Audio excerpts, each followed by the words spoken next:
Speaking at the Law Association of Trinidad and Tobago's law conference at the Hyatt Regency on Friday, the Chief Justice said the justice system had to be reimagined to better serve court users and resolve disputes more efficiently.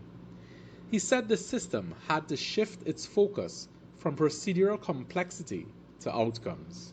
Do we run a justice system to manage rules and compliance, or do we manage a justice system to resolve disputes? The Chief Justice said civil, family, criminal, and children's matters all required reforms in how cases progress through the courts, noting that existing procedures were often too layered and slow. He said consultations had already begun on the civil proceeding rules, with further reforms planned for family and criminal court rules. In family matters, he said there was still too much adversarial litigation and insufficient focus on early settlement, adding that costs and lengthy affidavits often obscured the real issues. He also questioned whether oral advocacy had been undervalued. This is not to mention that costs have also become a runaway horse. Have we moved too far away from oral advocacy, where we can, in half an hour, distill our respective cases for the judge rather than spending time to put in lengthy written submissions for everything? The Chief Justice also noted the judiciary needed to treat with cases faster and more efficiently. The next matter as a judiciary we have to do better at is ensuring the timely disposition of cases. The cases must progress through the system efficiently, and there must be benchmarks and standards for how cases move. Cases have to be heard in a timely manner, and judgments have to be given as promptly as possible. This applies to every aspect of our justice system.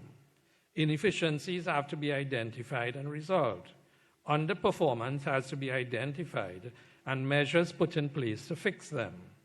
Boodoosingh said the criminal courts required greater coordination between judges, prosecutors, and defense attorneys to reduce delays and improve efficiency, stressing that all parties benefited from shorter trials.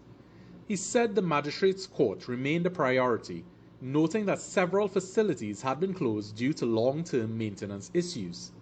He said he had visited courts across the country to assess conditions and was working towards reopening them. At the same time, he said the judiciary was introducing measures to improve access, including video access centers and filing kiosks to allow litigants to file documents closer to home. He said excessive reliance on virtual hearings had affected younger attorneys who were missing courtroom exposure and mentorship opportunities. There is an intangible benefit when accused persons, litigants, and other parties come to court, see the judicial officer, and interact with others in the court process.